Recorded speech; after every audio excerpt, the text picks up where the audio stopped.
교회 창립 이후에 이렇게 강한 찬양팀을 처음 봅니다. 감사합니다. 자, 오늘은 우리가 예배에 관한 메시지를 좀 나누려고 합니다. 그러냐면 지금 우리가 낙심한 엘리야를 하나님 찾아오셔서 말씀으로 엘리야를 살리고 사명을 줌으로 엘리야를 살림을 우리가 확인을 했고, 그래서 그 엘리야에게 주셨던 사명처럼 오늘 이 땅의 교회들, 특별히 복음 가득한 교회에 우리를 살리고 사람을 살릴 사명을 주셨다, 이렇게 믿고 하나씩 확인하고 있습니다. 먼저는 회개하고 복음을 믿으라. 우리 모든 성도들이 그냥 복음 면에서는 적당하게 넘어가면 안 됩니다. 회개하고 복음을 믿는 일이 일어나야 된다. 두 번째는 말세를 이기기 위해서라도 우리가 먼저 배우고 확신한 일에 거해야 된다. 오늘은 드디어 굉장히 중요한 이 예배에 관한 부분입니다. 여러분, 정상적인 성도들은 일주일에 한 번 예배를 드리잖아요. 조금 더 열심히 있는 성도들은 수요 예배, 금요 철야까지 드리고, 조금 더 열심히 있는 사람들은 새벽 예배를 드립니다. 새벽 예배까지 드리시는 분은 평균 일주일에 한 8번에서 10번, 수요 예배, 금요 철야까지 하면 그렇게 드리죠. 그러니까 일주일에 한 번만 드려도 1년이면 50몇 번이고 10년이면 500번이고 20년, 30년이면 몇천 번입니다. 근데 이제 수요 예배, 금요 철야, 새벽 예배까지 드리면 몇천 번이 아니라 거의 몇만 번이 되죠. 그 수많은 예배를 우리는 드리는데 이 예배가 하나님 보실 때 합당하느냐, 이건 중요합니다. 왜 그러냐면 예배하는 행위가 중요하지만 그걸 하나님 받으시지 않는 예배다 하면 조금 문제가 되지 않습니까? 여러분, 이스라엘 백성은 예배 드리다 망한 민족입니다. 그래서 종교가 위험한 거예요. 예배 드리다가 예수님 십자가에 못 박았고, 예배 드리다가 실망하고 낭망하고 멸망한 그런 민족입니다. 그러니까 예배를 드리는 것보다 더 중요한 것은 어떤 예배를 드리느냐, 요 얘기입니다. 그래서 오늘은 제가 몇 가지 포인트를 가지고 완벽하진 않더라도 예배는 이런 것이구나, 이게 좀 정리가 되었으면 좋겠습니다. 먼저는 우리가 어떻게 예배를 드려야 된다, 이거는 일단 내버려 두고요. 이건 조금 이따 얘기하고, 예배가 하나님에게서는 어떤 의미가 있는가. 예배라고 하면 사실은 예를 우리 한자로 얘기하자면 예를 갖춰서 절한다는 뜻이거든요. 엄밀하게 얘기하면 신과 만난다는 뜻입니다. 더 깊이 들어가면 교제한다는 거예요. 그러니까 만나서 교제한다, 이게 예배라고 얘기할 때 하나님에게서 이 예배가 얼마나 중요한가. 그러면 성경에 보면 하나님께서 예배를 얼마나 중요하게 여기신지를 몇 가지를 설명했는데, 이사야 43장 7절을 보겠습니다. 본문은 요한복음 4장인데 요건 저희가 조금 이따 볼 거고요. 이사야 43장 7절에 저 이제 자막이 올라가 있습니다. 내 이름으로 불려지는 모든 자, 곧 내가 내 영광을 위하여 창조한 자. 창조의 목적이 뭐냐면 주님의 영광을 위하여라고 되어 있습니다. 내 영광을 위하여 창조한 자를 오게 하라. 그를 내가 지었고 그를 내가 만들었느니라, 이렇게 얘기합니다. 그 동일한 장 21절에는 이사야 43장 21절, 이 백성은 내가 나를 위하여 지었나니 나의 찬송을 부르기를 하려 함이니라. 창조의 목적을 이사야 33장에 밝히기를 주님의 영광 돌리기 위해서, 주님을 찬양하기 위해서, 이걸 합치면 뭐냐면 예배드리게 하기 위해서 지으셨다는 거예요. 창조의 목적이 이렇다고 성경이 얘기하고 있습니다. 우리로 하여금 예배받게 하기 위해서 하나님이 창조하셨다, 이렇게 얘기합니다. 그만큼 하나님에게서 예배는 중요한 거예요. 그래서 조금 더 나아가 보면 왜 이렇게 예배를 귀하게 여기시고 예배를 중요하게 여기시는가. 이게 사실은 하나님의 기쁨이에요. 예배가 우리를 만나는 것이, 우리와 교제하는 것이. 여러분, 이렇게 창조의 목적이 그 예배드리기 위한, 하나님께 영광 돌리기 위함이면서, 여러분, 우리 인생에, 우리 인류에게 제일 먼저 명령한 것이 예배드리기 위한 명령을 주셨습니다. 여러분, 에덴 동산에서의 삶은 예배자의 삶이에요. 그러니까 제일 먼저 우리에게 명령하신 것도 예배고 죄가 있기 전부터 있었던 것이 예배의 모습이에요. 그러니까 그만큼 예배가 하나님에게는 이게 너무 귀한 거예요. 기쁨이고 갈망이고 목적입니다. 그럼 이걸 뭐로 비교할 수 있냐면 우리가 1년에 명절이 한 2번 오지 않습니까? 오잖아요. 우리 설날 정도로 생각해 보면 명절에 고향으로 내려가는 자녀의 온도와 명절에 고향으로 내려오는 아이들을 맞아 드리려고 하는 부모의 온도는 많이 틀립니다. 이 부모님들은 정말로 그날을 학수고대하고 조금 열심히 있는 분들은 이미 며칠부터 심지어 몇 주부터 음식을 준비합니다. 왜 그러냐면 너무 기대하거든. 이 자녀들, 이 특별히 손주들 데리고 오면 어쩔 줄 몰라요. 근데 내려가는 입장은 약간 다릅니다. 피곤해 죽겠는데 가긴 가야 되겠고 가면 또 돈 줘야 되고 뭐 해야 되고 그러니까 온도의 차가 너무 나는 거예요. 제가 굳이 쉽게 얘기 드리기 위해서 명절을 비유했습니다. 예배를 하나님이 예배를 어떻게 생각하는 것과 우리가 예배를 어떻게 드리냐 다릅니다. 우리는 용돈 드리려고 내려가기도 하고 가서 이렇게 가면 그 명절 귀한 시간 내려가가지고 부모님들하고 도란도란 얘기하면 될 건데 저쪽 한쪽 구석에 앉아가지고 핸드폰이나 하고 앉아있다가 시간 때우다 이렇게 올라오잖아요. 이 부모와 손주, 손녀의 온도고 우리 어머님, 우리 아버님의 온도는 그렇지 않다고. 1년에 그것만 기다려요. 우리 자녀들이 내려오는 시간, 우리 손주가 내려오는 시간. 왜 그렇습니까? 사랑하니까. 여러분, 하나님에게서 예배는 우리를 창조하신 목적이고 우리에게 제일 처음 명령하신 명령이며 그 자체가 우리와 교제하는 걸 너무 기뻐하세요. 너무 갈망하세요. 그게 심지어 목적이라고 할 정도로 그렇습니다. 왜 그렇게 갈망하시는데요? 왜 그렇게 하시냐고요? 이유를 얘기하자면 조금 어렵지만 이유를 얘기하자면 여러분 하나님은 삼위일체 하나님이십니다. 세 분이 한 분이라고요. 이 안에 교제가 있잖아요. 이 교제는 주로 무슨 교제이냐면 사랑의 교제입니다. 이게 예배의 본질입니다. 서로 교제하고 서로 사랑하는 것이 삼위일체 하나님 안에 있는 거예요. 예배는 뭐냐면 이 하나님의 그 사랑, 예배의 본질인 이 하나님의 사랑, 서로 간에 이 하나님의 사랑을 인간에게까지 포함시키는 것. 이 삼위일체 하나님의 사랑이 놀라운 사랑의 관계 안에 인간까지 포함시키는 것이 예배입니다. 이걸 나눠주고 싶은 거예요. 이 하나님의 사랑을 하나님이 누구이며 하나님이 어떤 분이신지를 우리에게 알려주기를 원하고 가르쳐주기를 원하고 함께하기를 원하는 것이 주님이 생각하는 예배의 의미입니다. 놀랍지 않습니까? 삼위 하나님의 그 안에 흘러넘치는 그 서로 간의 그 깊은 내적인 사랑이 이게 본질인데 이 사랑을 인간과 나누고자 배려한 것이 그게 예배입니다. 그래서 하나님 감히 인간을 창조하신 목적이 예배라고 하기도 하고 그리고 제일 처음 명령한 것이 예배이며 죄가 있기 전에도 예배가 존재했었고 하나님에게서는 이 예배가 최고의 기쁨이에요. 그러니까 자녀들이 명절에 오기를 학수고대하는 부모의 마음처럼 우리 주님은 우리 예배를 그렇게 기다리시는 거예요.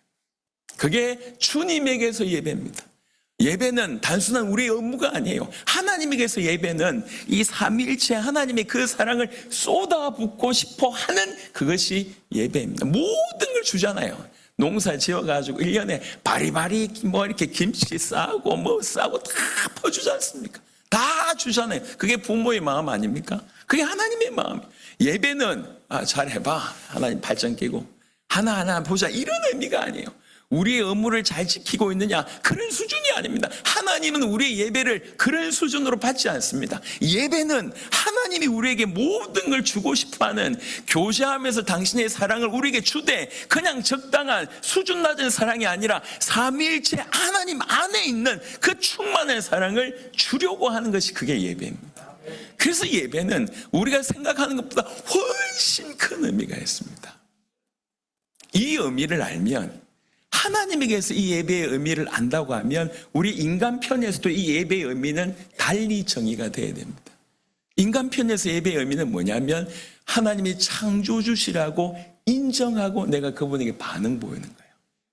하나님이 나의 왕이며 그분의 존재, 그분의 영광을 인정하며 내가 그분에게 반응을 보이는 것이 이게 예배입니다. 하나님이 나를 사랑하셔서 그분 전체로, 사랑 전체로 나에게 주시는구나 깨닫고 나 또한 사랑으로 나아가는 것이 그게 예배입니다. 그래서 예배는 하나님 앞에 나아갈 때에 어떤 물질이나 아니면 어떤 생각 하나가 아니라 우리 전 인격적으로 주님 앞에 나아가는 것이 이게 예배라고 얘기할 수가 있습니다. 하나님만이 창조주시고 하나님만이 왕이시며 하나님만이 주권자라고 선포하는 것이 예배입니다. 우리가 예배를 드린다는 것은 그런 의미가 있습니다. 그냥 와서 순서대로 예배 드리고 예배 순서대로 쭉 따라가는 이게 예배가 아니에요.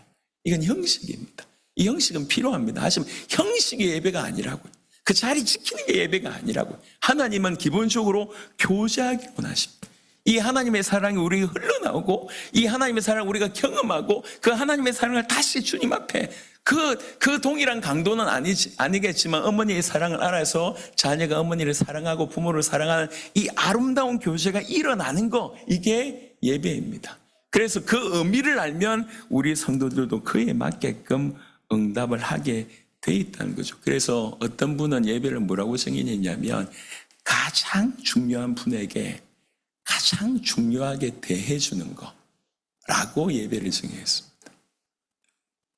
오늘부터 우리 예배가 이런 예배가 되기를 그리스도 예수 이름으로 축원합니다. 하나님을 기뻐하고 하나님을 높이고 하나님께 순종하고 사랑하는 이것들이 우리 예배이어야 합니다. 왜 그러냐? 예배가 주님에게는 그런 예배이기 때문에 그래요. 그래서 우리가 이렇게 예배 때는 이렇게 해야 된다 저렇게 해야 된다는 것은 사실은 이 본질을 알면 따라오는 거예요. 본질을 알면. 하지만 이 본질을 모르니까 도대체 예배가 어떤 의미가 있고 왜 하나님이 피곤하게 일주일에 한 번씩 만들어가지고 일주일에 한 번 해도 힘들어 죽겠는데 수요 예배는 왜 만들고 금요철은 왜 만들고 왜 유독 한국만 새벽 예배가 있냐면서 오만 투덜투덜 거리면서 억지로 끌려 나오긴 했는데 어떤 분이 그렇게 얘기하더라고요. 이렇게 세보니까 자기가 수십 년 동안 수천 번을 예배를 드렸대. 그러면서 기억나는 게 하나도 없대. 그래가지고 댓글을 올렸어요. 아무것도 기억 없다. 그것을 기다렸다는 듯이 다른 분들도 나도 그렇다 한 번씩 쭉 올리는 거예요. 전부 예배가 기억나지 않는다. 내가 그동안 그 예배 드렸던 걸 차라리 공부하는 데 투자했더라면 돈 버는 데 투자했더라면 훨씬 더 주님 앞에 헌금 많이 하고 했을 거라면서 막 글을 쓰는 거예요. 그 맨 마지막에 댓글 하나가 그 모든 걸 다 잠재웠습니다. 그 예배 때문에 당신이 살았다. 콩나물에 이렇게 물을 주면 다 빠져나가는 것 같지만 그때 나왔던 그 수분으로 생명을 얻게 되고 성장했던 듯이 지금이 기억이 안 나고 알지 못하지만 하나님께 드렸던 그 예배가 당신을 살린 것이다. 이렇게 뚝 정의한 거예요. 그 위에 댓글이 뚝 끊어진 것이 이렇게. 여러분 사실은 우리가 숱하게 예배를 드리잖아요. 이 예배가 하나님이 원하신 예배의 의미를 우리가 딱 눈치를 채고 여기에 반응하기 시작하면 예배는 달라집니다. 여러분 예배가 얼마나 중요한지 오늘 짧은 시간 이것만 먼저 기억하세요. 예배는 하나님과의 관계고 교제 이때 하나님의 삼위일체 하나님 안에 있는 그 놀라운 사랑을 우리에게 부어주시기를 원하는 거 이게 예배다. 그 정도의 수준이다. 그래서 이 수준을 알면 우리도 그냥 적당한 것이 아니라 전인격으로 예배에 반응해야 된다. 이렇게 결론이 나와지는 겁니다. 이게 예배의 의미다라고 말씀을 드릴 수가 있겠습니다. 그런데 이걸 알기 때문에 크게 두 번째, 이걸 알기 때문에 어찌하든지 우리 예배를 실패시키려고 하는 시도가 역사 이래로 계속 일어났습니다. 예배가 계속 실패됩니다. 예배가 계속 왜곡됩니다. 여러 가지 원인이 있지만 제일 중요한 것은 우리 자신이에요. 여러분, 우리가 죄를 범하게 되지 않습니까? 죄를 범하는 순간부터 예배는 왜곡이 됩니다. 어떻게 예배가 왜곡되냐면 섬겨야 될 하나님을 섬기지 않고 그 자리에 누가 앉게 되냐면 내가 앉게 됩니다. 그때부터 예배는 왜곡되게 되는 거예요. 내가 섬김을 받는 위치에 있게 되는 거예요. 이게 예배의 왜곡입니다. 이게 첫 번째 우리 안에서 일어나는 것이고 여러분 아시지 않습니까? 예수님이 이제 본격적으로 사역하기 이전에 사단에게 세 가지의 시험을 받습니다. 그중에 제일 중요한 세 번째 시험이 뭐라고 얘기하냐면 천하만국의 영광을 보여주면서 요구합니다. 내게 경배하라 라고 얘기합니다. 사단은요, 결정적인 건 우리 예배를 뺏으려고 합니다. 그래서 천하 만국의 영광으로 유혹하면서 하나님에게서 가는 그 예배를 뺏어버리게 만듭니다. 오늘 우리는 사단을 섬긴다고 하지 않을 겁니다. 하지만 우리는 천하 만국의 영광을 섬기는 삶을 살 수도 있습니다. 세상 가운데 있다 보니 예배가 우선순위가 아닌 거죠. 하나님께 드린다고 하는 것이 하나님께 받고 하나님께 드린다고 하는 이 어마어마한 의미를 모르니까 그 자리에 내가 있거나 천하 만국의 영광을 슬로건으로 내걸면서 그 뒤에 사단이 있거나 둘 중에 하나입니다. 이런 요소들이 실제로 일어나는 거예요. 그래서 무수하게 예배를 실패합니다. 오늘 요한복음 4장이 바로 그런 장면 중에 하나입니다. 요한복음 4장에는 사마리아 수가성 여인과의 대화가 쭉 나옵니다. 20절부터 읽으시면 본문을 한번 펼쳐보세요. 요한복음 4장 20절부터 우리 조상들은 이 산에서 예배하였는데 당신들의 말은 예배할 곳이 예루살렘에 있다 하더이다.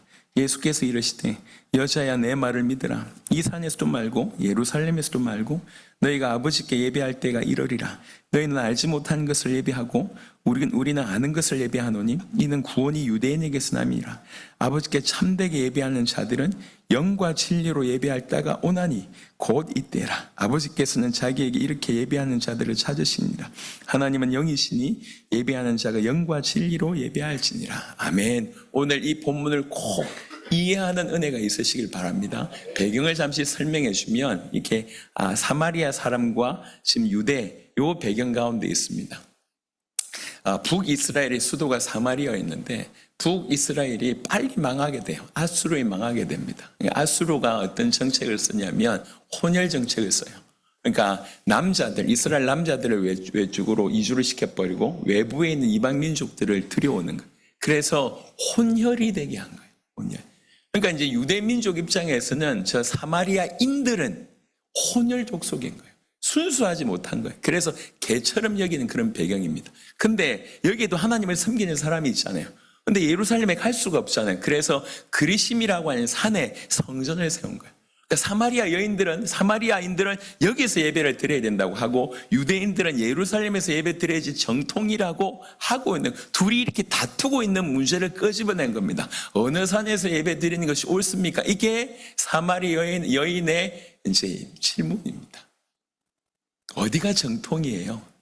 어떻게 드리면 되는데요? 이 질문을 하는 겁니다. 그 질문에 예수님은 완전히 다른 얘기를 했습니다. 엄밀하게 보면 사마리아 쪽도 실패했고 유대 쪽도 사실은 실패했습니다. 오래 형식적인 예배를 따르지만 진정한 의미에서 예배는 계속 실패합니다. 이사야 1장 사마리아 모습은 이렇게 오늘 본문을 통해서 드러났고 이사야 1장 11절부터 14절에 하나님께서 유대인들의 예배를 얼마나 싫어하시는지를 언급합니다. 내용이 좀 길지만 이사야 1장 11절부터 14절에 자막 부탁합니다.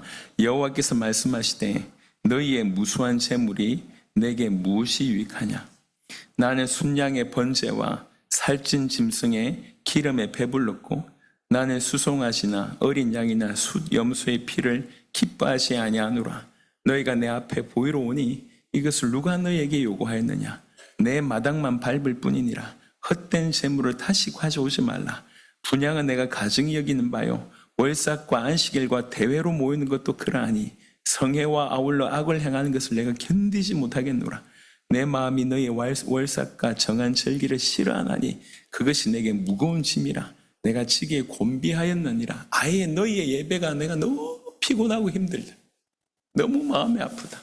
너희가 안식일에 모이고 그러니까 주일 예배 모이고 그 다음에 여러 가지 대회로 모이고 수련회로 모이고 이 절기 저 절기로 다 모여서 예배 드린다고 하는데 그게 내가 지게도 감당 못할 정도로 피곤하다. 하지 마라. 내가 싫다. 이렇게 얘기합니다. 아모스 5장도 동일한 얘기를 하고 있습니다. 아모스 5장 21절부터 22절에 보면 내가 너희 절기를 미워하여 멸시하되 너희의 성회들을 기뻐하지 아니하나니 너희가 내게 번제나 소제를 드릴지라도 내가 받지 아니할 것이요 너희 살찐 희생의 화목제도 내가 돌아보지 아니하리라. 아멘. 이게 이스라엘의 실상입니다. 예배 드리는데 예배를 하나님 안 받겠대요. 사마리아 사람들은 또 이 저 그리심산에 성전 세우고 지네들끼리 막 예배 드리는 거예요. 그러니까 형식 어디서 드리는 이게 중요하다고 생각하지만 진짜로 너무 멀리 갔어요. 성경에 보면 예배 실패의 대표적인 자들이 나옵니다. 예, 아담의 아들들인 가인과 아벨의 제사에서 처음부터 가인은 예배에 실패합니다. 그리고 저 이스라엘의 초대 왕 사무엘이 결정적으로 그 왕에서 폐위가 되고 그다음에 다윗 왕이 세워지게 된 결정적인 때는 이 사람이 보니까 다급해가지고 지금 전쟁 중에 있는데 사무엘이라고 하는 이 사람이 와야 돼요. 이 사람이 왕이 선지자며 제사장 역할을 하는데 이 사람이 와서 제사를 드려야 되는데 이 사람이 좀 늦게 오는 거지. 그러니까 전쟁 중인데 그래도 이스라엘 사람들이 하나님의 사람들이잖아요. 그러니까 혹시 사울과 하나님 함께 하시지 않은가? 이런 두려운 마음으로 성도들이 군인들이 막 떠나는 거예요. 이게 조급해가지고 드리지 말아야 될 제사를 직접 사무엘이 제사를 드리게 됩니다. 그때 사무엘이 나타납니다. 당신이 율법을 어겼다. 즉 하지 말아야 될 것을 하게 됐다는 게 결정적으로 사무엘이 폐위됐던 하나님에게서 영원히 폐위됐던 장면이 예배 실패의 장면입니다. 요한복음 2장쯤에 예수님께서 이 땅에 나타나셨을 때 유대인들의 모습 또한 예배의 실패예요. 그러니까 조금 자세하게 보시면 인간은 예배하기 위해서 창조되어졌는데 타락으로 말미암아 이 예배가 계속 실패하게 되는 일이 벌어졌어요. 예배의 중심이 하나님에게서 자아로 넘어갔고 이걸 계속 부추기는 사단의 역사로 말미암아 이게 타락으로 예배의 왜곡이 일어납니다. 그래서 우리에게 예배의 회복으로 말미암아 이 땅에 그리스도를 보내주셨다라고 우리는 그렇게 이해할 수 있는 것이죠. 그래서 예배의 실패가 계속 이스라엘 역사 안에서도 일어나고 있습니다. 이게요 오늘날 우리의 모습에도 있다는 거예요.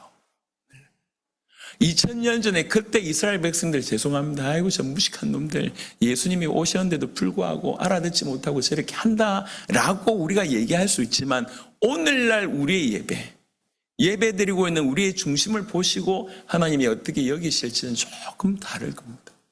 과연 우리의 중심이 예배 중심은 내가 아니라 하나님이어야 하는데 내 중심이지 않는가?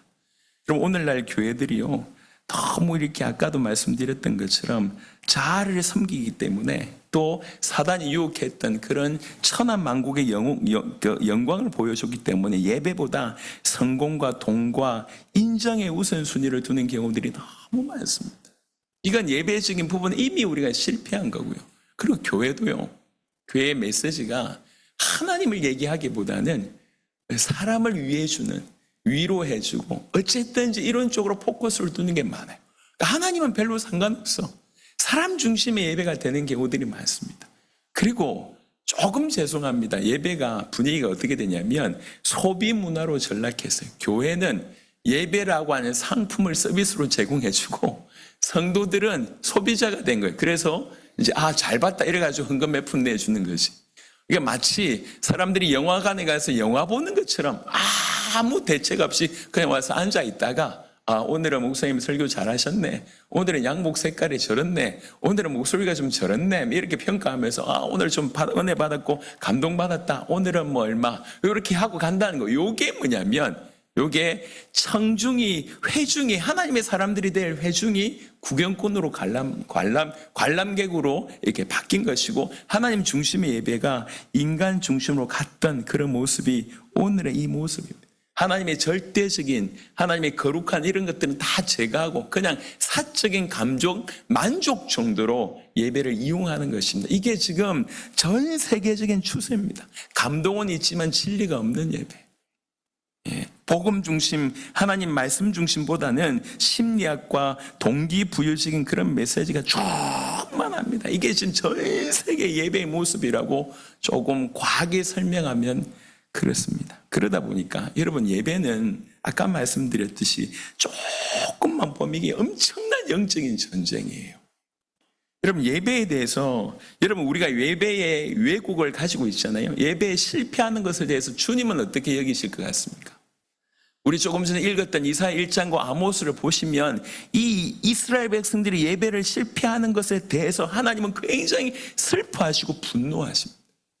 우리 예배 실패에 대해서 주님은 아이고야 못 드리겠네, 그냥 아주 냉혹한 재판관 입장으로 보는 게 아니고 우리가 이 예배에 대한 실패하는 것에 대해서 우리 주님은 분노하시고 너무너무 애통해하시고 심지어 예배 실패를 주동하는 그 제사장들에게 엄격한 어떤 책망을 말라기 1장 가운데서 드러냅니다. 여러분, 예수님께서 이 땅에 오셔서 제일 분노한 사건이 뭐죠?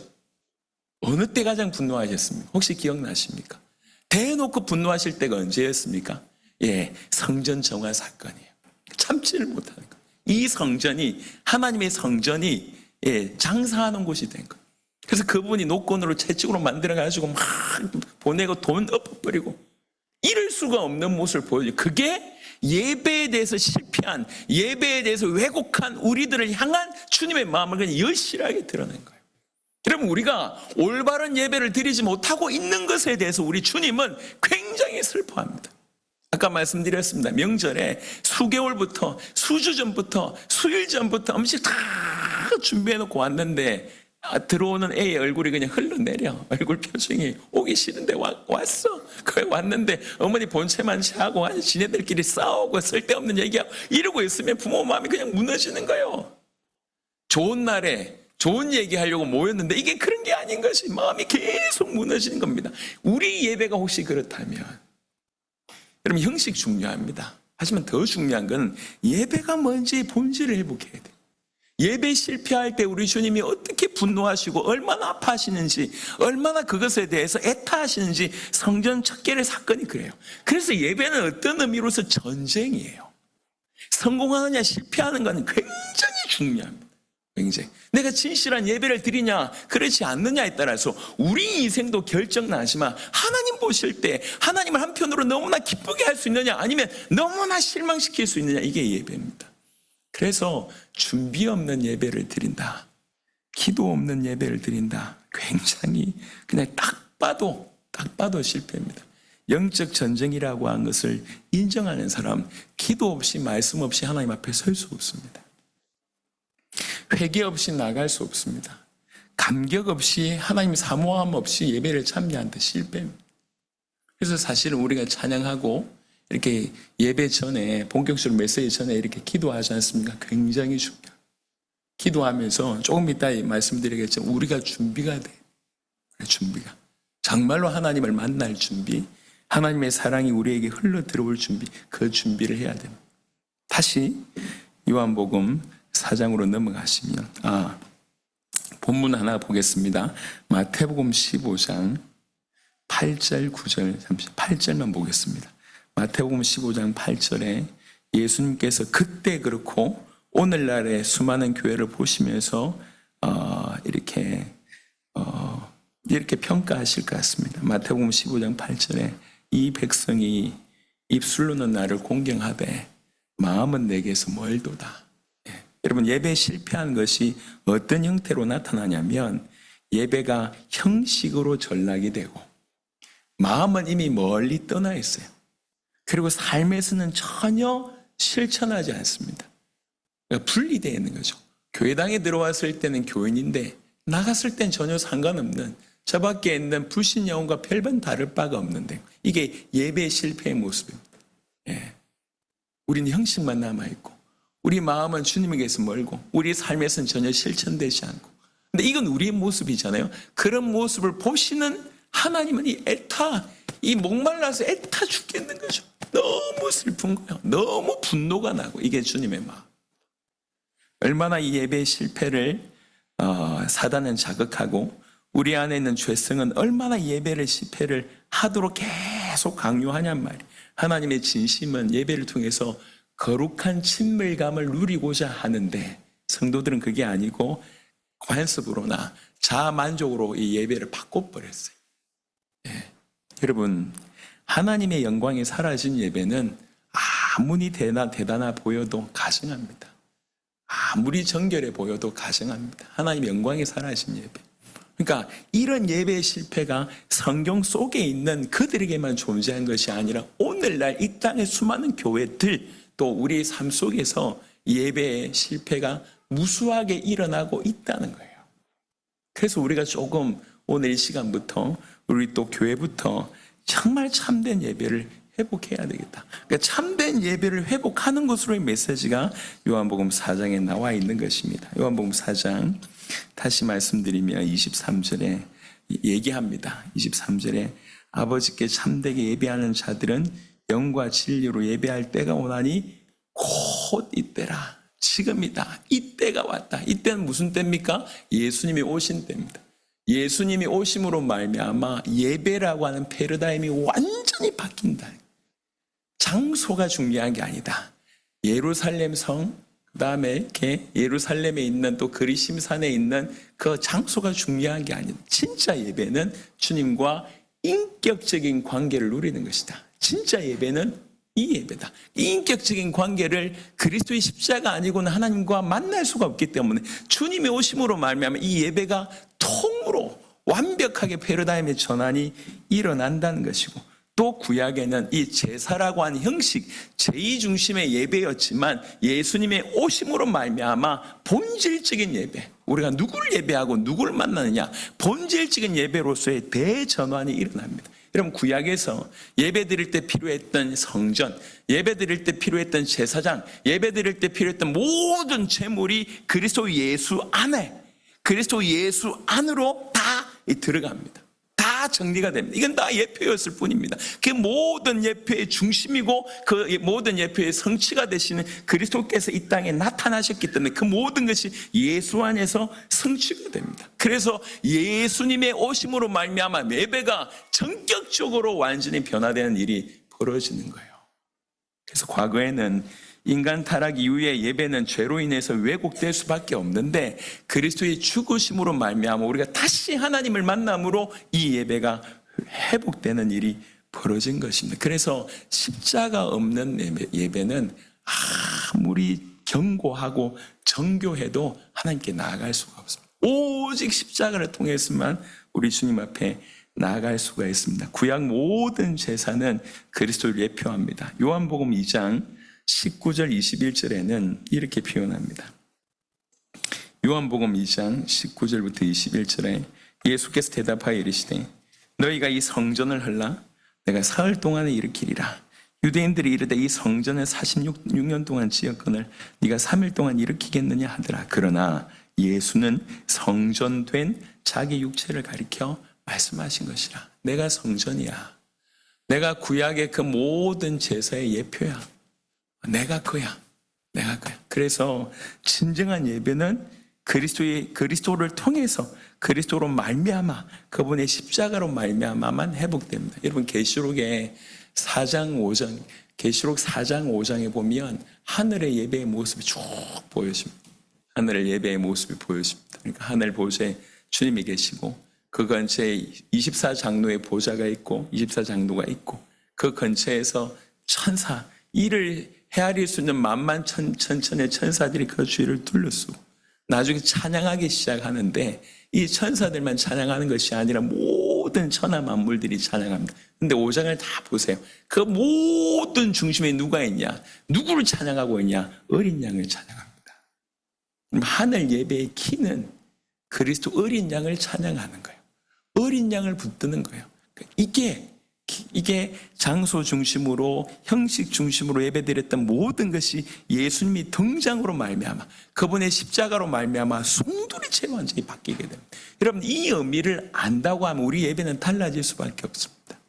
자, 그런 때가 왔다. 그러면서 우리 주님이 얘기하시기를 하나님 아버지께서는 자기에게 이렇게 예배하는 자들을 찾으시느니라. 여러분, 주님은 결핍이 없는 분이세요. 부족했기 때문에 찾는 게 아닙니다. 이게 찾는다는 표현은 어떤 의미가 있습니까? 정말로 그렇게 원래 예배를 만드셨던 그 의도대로 교제하고 싶은 것입니다. 이 사랑을 나눠주고 싶은 것입니다. 부족해서 찾는 게 아닙니다. 이런 사람이 없다는 거예요. 이런 사람이 일어났으면 좋겠다는 거예요. 그런 의미로 찾는다고 얘기합니다. 오늘 이 자리에 예배 드리는 모든 주의 백성들에게 오늘 이후부터 저와 여러분들의 예배는 하나님이 이렇게 찾으시는 자, 바로 그런 자의 예배가 되기를 그리스도 예수 이름으로 축원합니다. 여러분, 누군가 찾는다는 표현을 성경이 별로 쓰고 있지 않습니다. 또 특별히 하나님이 누군가를 찾는다 이런 얘기 별로 없습니다. 대놓고 찾는다고 표현했던 것들이 제 기억으로는 이것 말고는 거의 없습니다. 주님이 찾으시는 자는 누구냐? 예배자입니다. 진실로 올바로 예배하는 자. 하나님의 그 내적인 사랑 안에서 그 사랑을 주신다고 얘기할 때 그걸 기쁨으로 받고 주님과의 그 인격적인 교제, 주님과의 그 인격적인 사랑, 그걸 충분히 누리고 풍성하게 누리기를 준비된 자, 그렇게 사모하는 자, 그 예배 때 참으로 하나님을 만나고자 하는 자, 그 자를 우리 주님이 찾으신다. 오늘부터 참으로 예배를 회복하는 예배자가 되길 그리스도 예수 이름으로 축원합니다. 그러면서 how to, 그럼 어떻게 해야 돼요? 지금까지는 어떻게 보면 하나님에게서 예배는 어떤 의미가 있냐, 우리에게서 예배는 어떤 의미가 있냐, 그 얘기를 드렸고, 근데 왜 우리는 예배를 계속 실패하냐? 이스라엘이 실패했고 우리도 왜 실패했냐? 뚜껑을 열어보니까 생각보다 심각하다는 거예요. 타락한 이유로 우리가 하나님을 섬기는 것 같지만 우리가 우리 자아를 섬기구나, 이런 일이 있었고, 또 사단이 끊임없이 우리를 경배의 대상으로 뺏어가기 위해서 세상의 모든 천하 만국의 영웅을 통해서 영광을 보여주면서 우리로 하여금 예배를 뺏어갔다는 거예요. 이게 예배의 실패였습니다. 이스라엘의 예배의 실패였고 오늘 우리의 예배의 실패라니. 그래서 다시 우리 주님이 이런 와중에 예배 회복을 얼마나 기뻐하시냐. 한 사람이라도 이런 예배자가 나오기를 주님이 너무 기뻐하신다. 드디어 예수님 오심으로 말미암아 참된 예배의 길을 여셨기 때문에 그 의미를 알고 한 사람이라도, 그러니까 진정한 예배 회복한 우리 주님 그렇게 기뻐하신다. 여기까지가 얘기였고요. 그리고 나서는 이제부터는 어떻게 할 거냐, how to입니다. 그럼 어떻게 예배하면 되냐, 이렇게 얘기합니다. 하나님은 영이시니, 이게 전제예요. 예배는 영이신 하나님을 만나는 거예요. 그러니까 물리적인 방법, 아니면 우리 어떤 태도, 이것도 중요하지만 인격적인 만남, 영이신 그분과 인격적으로 만나는 것이 예배다, 이렇게 이해하시면 됩니다.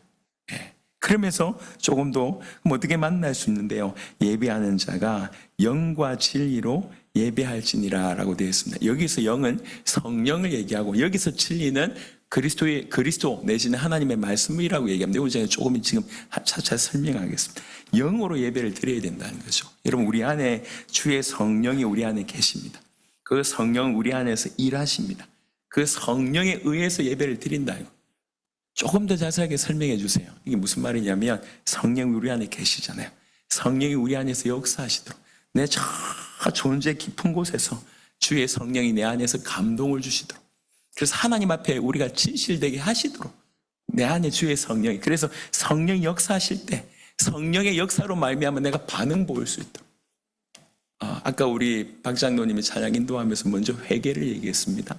성령이 내 안에 역사하실 때, 보여주셨을 때에 내 안에 일어난 건 뭐냐면 회개가 일어나요. 내가 주인이었구나, 용서해 주십시오. 세상 사람들이 볼 때 너무나 모델적으로 모범적으로 잘 살았습니다. 하지만 본인이 알잖아요. 내가 주인이었는지, 하나님이 주인이었는지. 그리고 회개하는 거예요. 하나님과의 관계를 회개하고, 또 아마야 이렇게 해도 내가 여전히 죄인된 모습이 있구나, 자기의 본질을 깨닫는 거예요. 이렇게 내가 주님을 섬긴다고 하면서 나는 여전히 죄인이네 깨닫게 되고, 또 이런 죄인인데도 불구하고 포기하지 않고 주께서 나를 세워가시네. 이게 은혜가 되는 거예요. 그러면서 하나님이 저렇게 사랑을 부어주시는 것에 대해서 이해하고 주님을 사랑하는 마음을 내 안에서 주의 성령께서 불러일으켜 주실 때 이것에 대해서 내가 반응하는 것, 이게 영으로 예배를 드리는 거예요. 그래서 예배 전에 먼저 기도하는 게 중요한 거예요. 먼저 와서 회개를 기도하고, 그리고 주님 나에게 주셨던 그동안 지난 한 주간 주셨던 은혜들을 돌아보고, 내가 이런 죄인이라고 한 걸 다시 경험하고, 내가 오직 주님의 은혜 아니면 안 되겠구나 깨닫게 되고.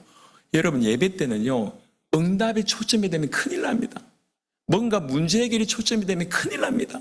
평안이 초점이 되면 큰일 납니다. 예배는 하나님이 보여져야 돼요. 하나님을 만나는 거예요. 하나님을 높이면 그 하나님께서 모든 걸 주신 겁니다. 이것 때문에 나가는 게 아니에요. 예배는 하나님 보는 거예요. 하나님 만나는 거예요. 그러니까 우리가 할 수 없으니까 내 안에 계신 주의 성령께서 나를 감동시키셔서 하나님 앞에 진실되게 세우는 거예요. 이게 영으로 예배 드리는 거예요. 영으로. 그래서 여러분들 예배 드리기 전에, 귀향이면 우리가 찬양하기 전에도 조금 일찍 와서 묵상 기도해도 좋지만 정말 회개 기도하는 시간, 예배를 굳이 표현하자면 준비한 시간들을 가지십시오. 예배가 이토록 중요한 거라고 여기면 우리 예배 드리는 준비를 우리가 해야 돼요. 그냥 와서 바쁜 마음으로, 준비되지 않은 마음으로 앉아가지고 메시지 듣는데 머리는 전 세계 왔다 갔다 하고 오만 대 쏘돌아다니고 그러면서 뭐 어쩌다가 이렇게 하나 들리는 거 가지고 찌릿찌릿하네 이래가지고 은혜 받았다. 그게 아니라니까. 막 힘들어 죽겠는데 말씀 주셔가지고 아이고야 그렇구나 뭐 이래가지고 힘없고 다른 사람들 때문에 갈등하는데 보니까 그 사람을 정죄하는 것 같은 성경이 들려, 야 맞다면서 이런 수준으로 머물지 말라고요. 그게 예배가 아닙니다. 왜 우리가 오랫동안 예배를 응답으로 이렇게 전락시켰을까요? 오늘 나에게 이렇게 힘들어 죽겠고 어려워 죽겠는데 이러면서 예배 통해서 응답 하나 겨우 받고 이런 수준이 아니에요. 따라오는 거예요. 예배는 하나님 중심이에요. 하나님만 보는 거예요. 하나님을 높이는 거예요. 하나님과 교제하는 겁니다. 하나님과 교제하는 가운데 사실은 모든 것이 흘러나옵니다. 삼위일체 하나님이 그 삼위일체 하나님 안에 있는 그 어마어마한 사랑을 흘려보낸다는 얘기는 딴 걸 못 주겠냐 말. 가장 귀한 걸 주고 싶어하는 것이 그게 예배인데 뭘 못 주겠습니까? 그래서 엄밀하게 얘기하면 진짜 예배 한번, 표현이 좀 그렇지만 진짜 예배 한번 제대로 성공하면 다 삽니다. 그게 좀 미스바 같은 일이잖아요. 사도행전 2장 같은 일이잖아요. 진짜 예배 성공하면. 그래서 영으로 예배를 드리셔야 돼요. 성령으로 예배 드리셔야 돼요. 구원받은 모든 여러분들에게는 주의 성령이 계십니다. 여러분 안에 계십니다. 그 성령께서 여러분 안에서 일하시도록, 그리고 성령이 민감하시도록, 성령께서 조명하실 때 그걸 붙들고 회개하고 감사하고 찬양하고 사랑의 마음으로 나가는 것이 영으로 주님 앞에 나가는 겁니다. 두 번째, 영과 진리로 나아간다고 했습니다. 진리로 예배할지니라고 얘기했습니다. 진리는 하나님의 말씀이 진리입니다. 하나님 말씀이 뭘 지향하냐면 복음을 얘기하고 있습니다. 복음이 진리입니다. 복음의 핵심은 그리스도입니다. 그리스도가 진리고 예수님이 바로 그 그리스도라고 하는 것이 진리고 합쳐서 예수 그리스도가 진리입니다. 그래서 예배를 드리러 나갈 땐 반드시 진리 대신 그 그리스도를 붙들고 가는 것이 예배를 드린다는 얘기입니다. 이거는 한편에 얘기합니다. 진리를 붙들고 가는 부분에 한편에 얘기합니다. 한편으로 우리가 그리스도 십자가, 나는 주님의 죽으심 없이는 하나님께 나아갈 수 없다라고 철저하게 믿고 십자가 붙들고 주님 붙들고 나아가는 것이 영과 진리로 예배하는 것이며, 또 하나의 설명은 여러분 예수님은 그리스도이십니다. 그리스도는 선지자와 제사장과 왕이십니다. 이분은 우리를 구원하실 때 제사장, 선지자, 왕으로 역사하셨습니다.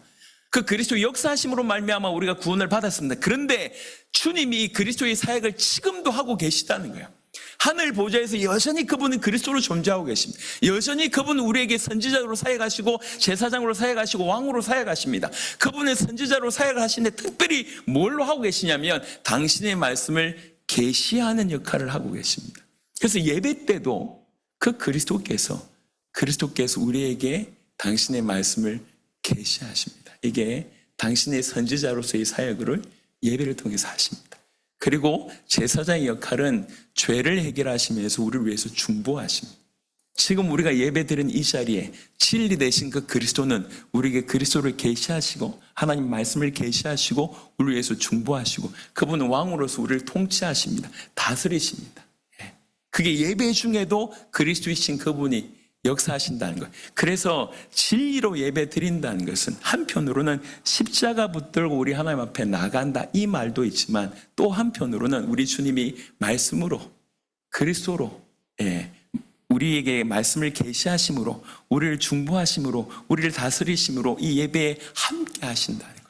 그래서 어떤 분은 뭐라고 얘기하고 있냐면 참된 예배는 두 가지 각도, 영과 진리로 예배한다는 것을 두 가지 각도로 설명하면서 참된 예배는 성령 안에서 진리에 의해 마음 깊이 하나님을 만나는 것이다.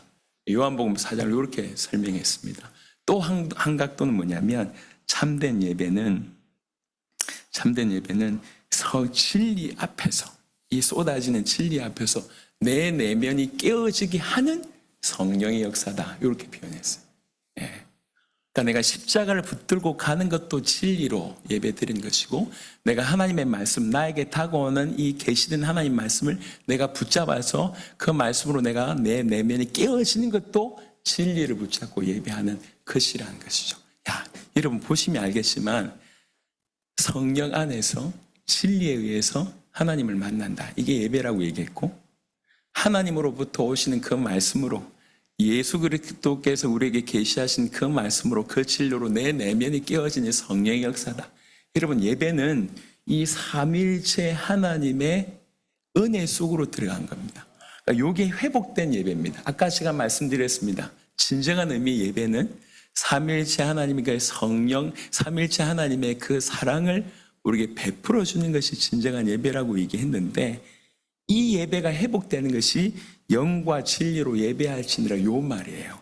그래서 이 말대로 그렇게 예배 드리는 의미가 영과 진리로 예배한다는 것입니다.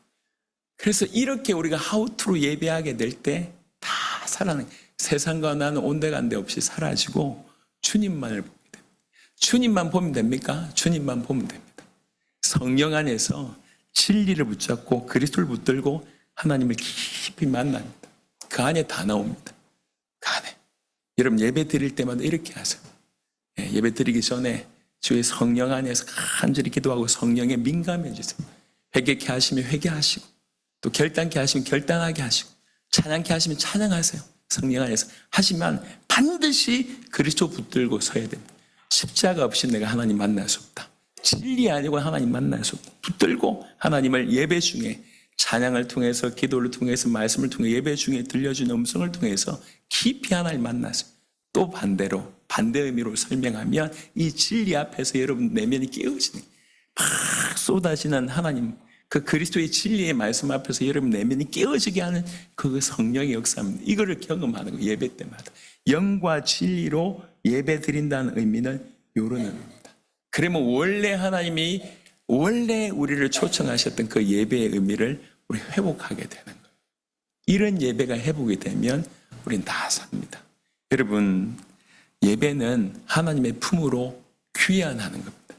그래서 더욱 하나님을 알아가는 겁니다. 이 예배에 정말 전혀 생뚱맞지만, 그래서 이 예배의 가장 좋은 텍스트는 탕자입니다. 탕자. 탕자가 다시 주님 앞에 돌아가서 다시 자기 아버지를 아는 거예요. 예전에 도망칠 때 자기 아버지는 이런 분이 아닌 것 같은데, 지가 다 망해놓고 보니까, 다 없어지고 보니까 진짜 내 아버지가 이런 분이구나. 다시 하나님을 알아가는, 그게 예배입니다. 그 사랑을 알아가는, 그게 예배입니다. 그러니까 예배 때 우리가 하나님이 없다, 이 예배가 아니에요. 우리가 그리스도가 없다, 이 예배가 아닙니다. 성령의 역사가 없다, 이게 예배가 아니에요. 이 성령의 역사 안에서 진리를 붙들고 주님을 깊이 만나고, 그러면서 하나님을 깊이 알고, 그 하나님의 사랑으로 말미암아, 계시해 주신 주님의 말씀으로 말미암아 내 내면이 깨어진 이 성령의 역사. 그렇게 되면, 하나님으로 충만하게 되면, 그리고 나서 정신을 차려보면 내가 문제라고 여겼던 거, 내가 어려움이라고 여겼던 것이 별로 중요하지 않고 그걸 뛰어넘을 힘 주신 겁니다. 여러분, 이렇게 된 자가 이 상태를 삶으로 끄집어 가는 거예요. 이 상태 그대로 가지고 삶의 현장에서 예배자로 사는 겁니다. 로마서 12장 1절은 그 말을 얘기하고 있습니다. 로마서 12장 1절. 그러므로 형제들아, 내가 하나님의 모든 자비하심으로 너희를 권하노니 너희 몸을 하나님이 기뻐하신 거룩한 산 제물로 드리라. 이는 너희가 드릴 영적 예배니라. 우리의 그냥 이렇게 모여드는 공식적 예배 현장에서도 이렇게 할 뿐만 아니라 이런 삶을 내 현장으로 끌고 가는 것, 이게 크리스찬의 삶입니다. 우리가 이런 진정한 예배의 은혜가 저희 여러분들 가운데 있었으면 좋겠습니다. 예배의 회복이 교회의 회복이고요, 예배의 회복이 성도의 정체성과 능력의 회복입니다. 시편 29편 2절, 다 한번 찾아보시고 말씀을 마무리하도록 하겠습니다. 시편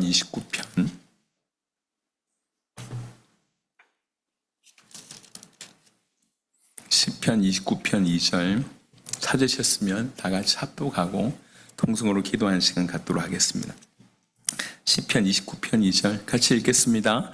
여호와께 그의 이름에 합당한 영광을 돌리며 거룩한 옷을 입고 여호와께 예배할지어다. 아멘. 정말 예배가 회복되는 여러분 되시길 바라고, 한 주간 또 새벽 예배를 통해서 하나님은 영이신 예배하는 자가 영과 진리로 예배할지니라 라고 하는 부분들을 조금 더 이렇게 내어놓고 기도하면서 우리 자신이 진정한 하나님이 찾으신 그 예배자로 거듭나는 그런 은혜가 있게 되기를 그리스도 예수 이름으로 축원합니다. 우리 같이 한번 기도하겠습니다.